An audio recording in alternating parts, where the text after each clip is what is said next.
Morning बच्चों, इस video में हम गुरु बीजाणु जनन के बारे में पढ़ेंगे।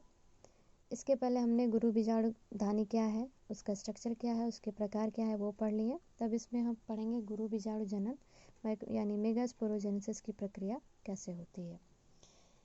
गुरु बीजाणु जनन यानी गुरु बीजाणु मातृ कोशिकाओं से गुरु बीजाणु बनने की प्रक्रिया, अर्धसूत्री विभाजन से गुरु बीजाणु बनने की जो प्रक्रिया होती है वो गुरु बीजाणु जनन कहलाती है।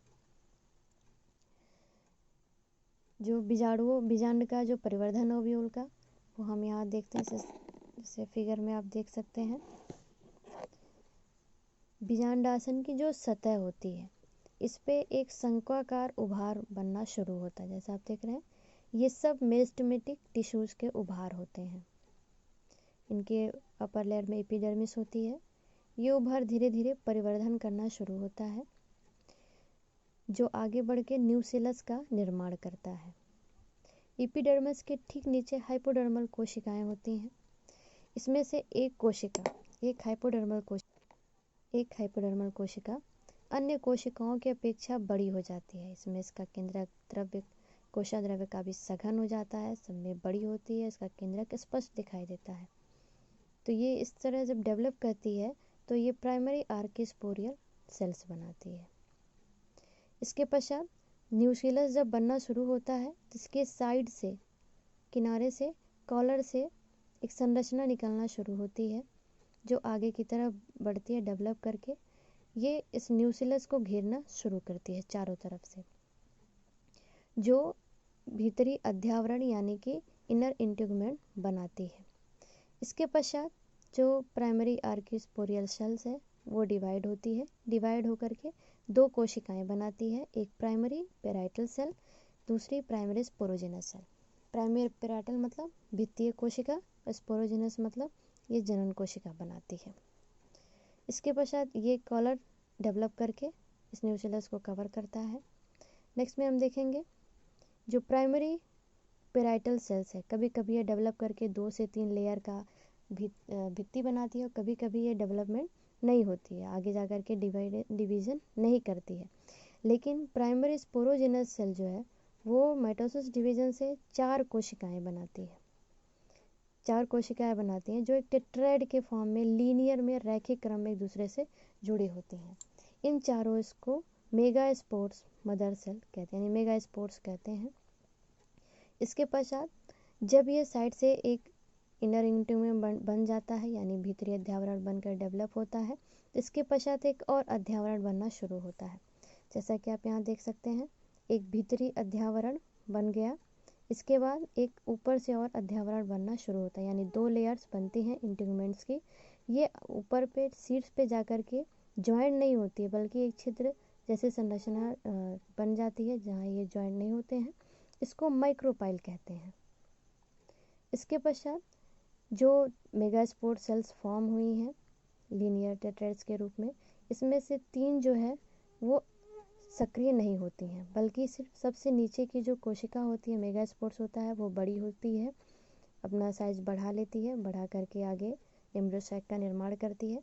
बाकी की जो 3 मेगास्पोर्स हैं वो डीजेनरेट हो जाते हैं, वो फंक्शनल नहीं होते हैं, वो यहीं पे समाप्त हो जाते हैं। इसके पश्चात आप देख सकते हैं ये किनारे से ये सेल माइटोसिस डिवीजन के द्वारा 2 इंटीग्यूमेंट बना लिया, न्यूक्लियस बन गया, और ये भाग जहाँ चैलेजा यानी जहाँ से इंटीग्यूमेंट बनना शुरू होते हैं ये चैलेजा कहला गया। इस तरह से बीजाणु जनन की जो प्रक्रिया है यानी गुरु बीजाणु जनन की वो कंप्लीट होती है। ये जो सक्रिय गुरु बीजाणु कोशिका होती है यानी मेगास्पोर सेल होती है, यही आगे परिवर्धन करके भ्रूणकोश यानी कि मादा युग्मकोद्भिद का निर्माण करती है। तो नेक्स्ट में हम पढ़ेंगे मादा युग्मकोद्भिद, ये मेगास्पोर सेल किस प्रकार से मादा युग्मकोद्भिद में कन्वर्ट होती है। जैसा कि देखियो कि ये जो गुरु बीजाणु कोशिका है ये माइटोसिस डिवीजन के द्वारा मियोसिस डिवीजन से फॉर्म होती है, जो अगुणित होती है, यानी मदर मेगास्पोर सेल जो होती है वो द्विगुणित होती है। और जब इनका अर्धसूत्री विभाजन हो जाता है तो ये 4 कोशिकाएं बनती हैं जो हैप्लॉइड होती हैं, जिसमें एक जो है मेगास्पोर्स ये आगे जा करके फीमेल गैमेटोफाइट बनाएगी और बाकी 3 यहाँ डिजनरेट हो जाती हैं। तो ये अगुणित जो कोशिका है ये आगे जाके डेवलप करती है, एक ये फंक्शनल मेगास्पोर बनाती है, बाकी ये तीनों डिजनरेट हो जाते हैं। इसका जो न्यूक्लियस है ये माइटोसिस डिवीजन करता है और 2 न्यूक्लियस का निर्माण करता है और ये दोनों पोल पे यानी 2 ध्रुवों पे चले जाते हैं। आगे जाकर के वापस से इसमें माइटोसिस डिवीजन होता है और माइटोसिस डिवीजन के से यहाँ पे 4 कोशिकाएं दोनों ध्रुवों पे बन जाते हैं, 4 न्यूक्लियस दोनों ध्रुवों पे बन जाते हैं। इस प्रकार एक कोशिका में 8 न्यूक्लियस बन जाते हैं।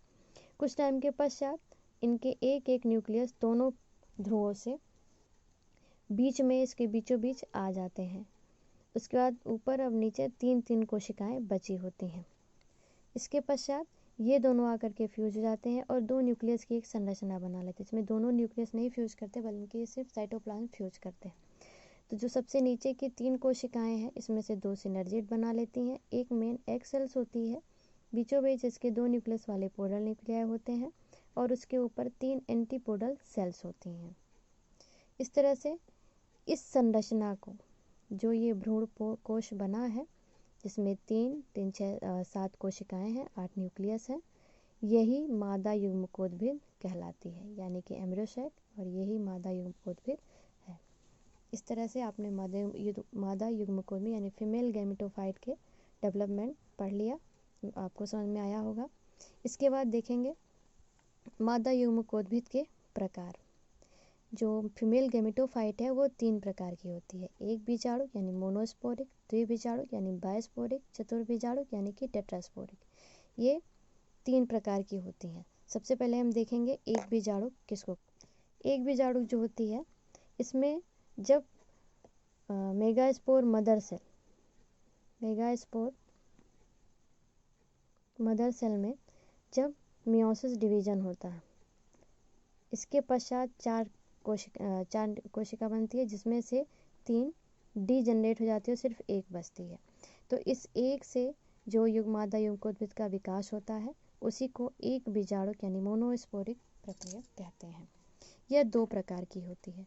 एक होती है एक बीजाणु 8 केंद्र की, यानी कि जैसा भी आपने इसमें अभी मैंने आपको दिखाया है, इसमें 8 केंद्रक बनते हैं, जैसे यहाँ देखा है 8 केंद्रक बने हैं और 7 कोशिकाएं बनी है। इस तरह की जो कंडीशन होती है वो एक बीजाणु 8 केंद्र की कहलाती है।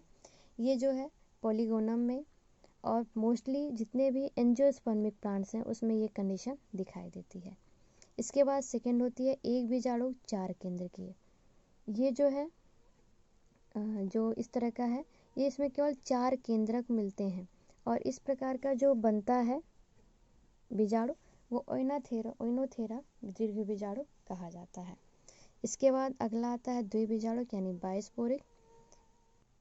द्विबीजाणु में इसमें मादा युग्मकोद्भिद का जो विकास होता है इसमें 2 दीर्घ बीजाणु यानी कि 2 दीर्घ बीजाणु केंद्रक भाग लेते हैं, यानी बायस्पोरिक में 2 दीर्घ बीजाणु केंद्रक पार्टिसिपेट करते हैं मादा युग्मकोद्भिद के विकास में।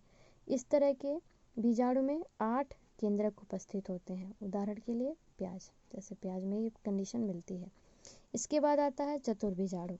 चतुर्बीजाणु जैसे नाम से कन्फर्म है 4 बीजाणु, यानी यहाँ पे 4 दीर्घ बीजाणु केंद्रक पार्टिसिपेट करते हैं मादा युग्मकोद्भिद के विकास के लिए। इसलिए इस प्रकार से का जो मादा युग्मकोद्भिद बनता है उसमें 8 या 16 केंद्रक उपस्थित होते हैं। तो बच्चों अभी तक आपने पिछले वीडियो में उस वीडियो में फीमेल गैमेटोफाइट यानी कि मादा युग्मकोद्भिद के विकास के बारे में पढ़ लिया। तो इस तरह से आपने मेल गैमेटोफाइट और फीमेल गैमेटोफाइट ये 2 स्ट्रक्चर आपने पढ़ लिए। आपको ये पता चल गया किस तरीके से लघु बीजांडधानी का निर्माण होता है, किस तरह से पॉलेंस बनते हैं और किस तरह से फीमेल गुरु बीजांडधानी का निर्माण होता है और किस तरह से एग का फॉर्मेशन होता है। तो ये चीज़ें आपने पढ़ लिया। अब नेक्स्ट है, यानी आपको सेक्सुअल रिप्रोडक्शन में 3 प्रोसेस पढ़ने होते हैं।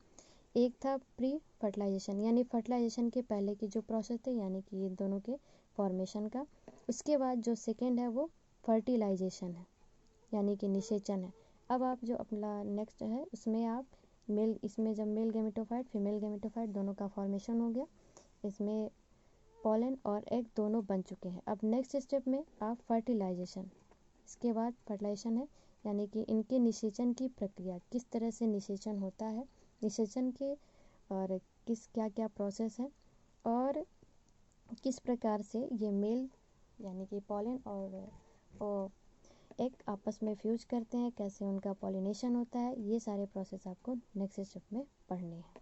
तो सेक्सुअल रिप्रोडक्शन का एक पहला स्टेप यानी प्री फर्टिलाइजेशन, यानी कि फर्टिलाइजेशन के पहले जो जो प्रोसेस इस प्लांट बॉडी में होते हैं वो आपने पढ़ लिया है। तो आपको ये सब समझ में आ गया होगा। इससे संबंधित जो भी टॉपिक्स आपको समझ में ना आया हो या जो क्वेश्चन आप पूछना चाहते हैं तो आप कमेंट करके पूछ सकते हैं। Thank you.